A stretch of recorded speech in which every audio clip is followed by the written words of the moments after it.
Lepo pozdravljeni! Ena izmed zelo zanimivih aktivnosti, ki zelo motivira učence, je predloga aktivnosti kviz. Kako deluje, vam pokažem v nadaljevanju. Za začetek je potrebno pritisniti na gumb Začni. Tekmujeta dve skupini, levo in desno. Levi skupini je tokrat zasvetil okvir, zato začne leva skupina oziroma tekmovalec na levi strani. Ko se odloči, da bo začel, pritisne na kolo sreče in si izbere vprašanje. Na voljo so maksimalno 4 odgovori. Če odgovori pravilno na vprašanje, dobi 100 točk. Nadaljuj. Zdaj je drugi skupini zasvetil okvir, zato začne zavrteti kolo druga skupina. Zdaj, če mi pride na tole, to pomeni joker, pomeni, da je na voljo, da se nam število možnih odgovorov zmanjša. Če pa pridem na tole x2, to pa pomeni, da dobim duplo število točk, kar pomeni, da dobim namesto 100 točk za pravilni odgovor 200 točk. Zdaj sem spet prišla na vprašanje, nisem dobila nobenega jokerja. Pravilno. Ko želim, da nadaljuje druga skupina, pritisnem nadaljuj. Spet zavrti prva skupina kolo sreče. Evo, zdaj smo dobili jokerja. Vam bom pokazala točno.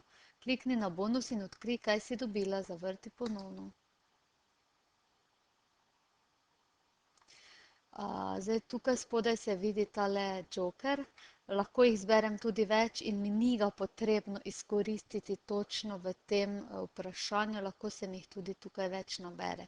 Vseeno pa vam pokažem, kako potem izgleda, če ga izkoristimo. Pritisnem na njega in se mi izbriše en možen odgovor.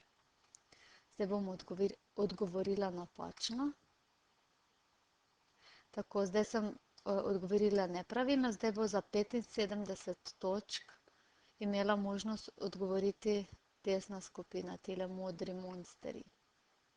Oni odgovorijo pravilno. Nadaljuj.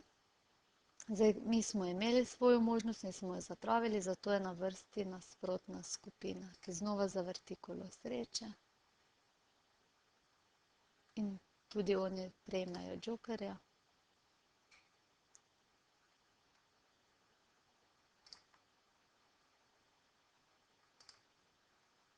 Zdaj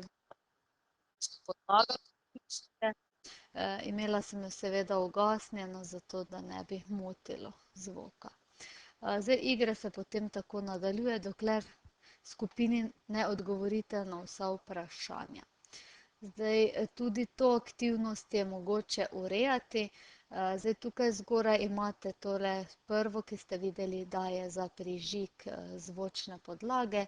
Druga je, da začnem oziroma razveljavim kviz, da se začne znova. Tretja pa je za urejanje kviza. Zdaj, tile trije gumbki so pri vseh aktivnostih popolnoma enaki. Zdaj, jaz lahko tudi kviz, ki sem ga pripravila, uredim. Lahko izbrišem vprašanje, dodam odgovor, spremenim pravilni odgovor. Med vprašanji se pomikam tukaj in potem lahko kaj brišem.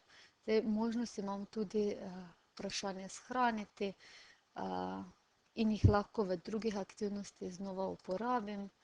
Torej, kviz o Sloveniji. Aha, že imam enkrat shranjenega. Kviz o Sloveniji 1. Shrani in mi v bistvu tole shrani, potem pa lahko naložim s pritiskom na plusek. Vam bom pokazala, ko bom kreirala novi kviz. Vprašanje lahko tudi tukaj oziroma vse skupaj izbrišem, ampak tega ne želim. Ko končam, vidim tukaj na levem stolpčku vprašanje, desno pa odgovor, ki je izbran za pravilnega. Zdaj, če tukaj opazim, da nimam izbranega ustreznega odgovora, pritisnem na vprašanje in pa potem spremenim ustrezen odgovor. Ko končam, pritisnem naslednji.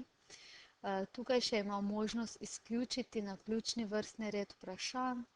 Lahko, je pa boljše, če je vključeno, da učenci dobivajo vprašanja naključno po vrsti.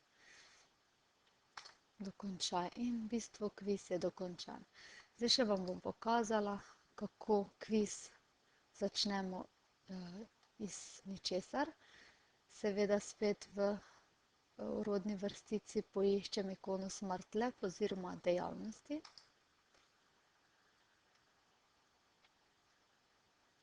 Tukaj je na voljo 10 različnih predpripravljenih predlog. Ena med temi je tudi kviz.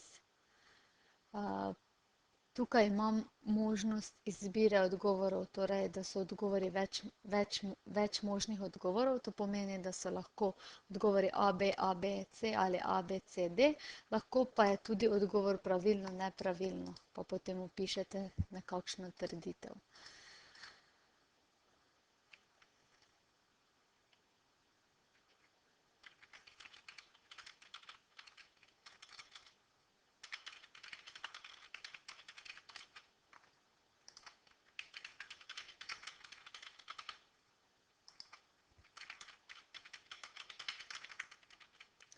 Recimo, ne, 2 odgovora je potrebno vpisati, tretji in četrti pa se lahko vpišeta izbirno. Zdaj, če bi jaz vpisala samo en odgovor, ne bi morala pritisniti na naslednji. Zdaj, to vprašanje sem dodala. Če želim še dodati kakšno vprašanje, lahko spet napišem in pritisnem na dodaj vprašanje. Tukaj zgoraj pa lahko naložim tudi že pripravljena vprašanja in odgovore. Zdaj bom tukaj pritisnila na eno izmed mojih tem, naloži, in mi je naložilo še ostala vprašanja, ki sem jih imela shranjena. Ko končam, pregledam, pritisnem na dokončaj. In aktivnost je končana. In aktivnost je znova pripravljena za igranje, tako kot sem že na začetku pokazala.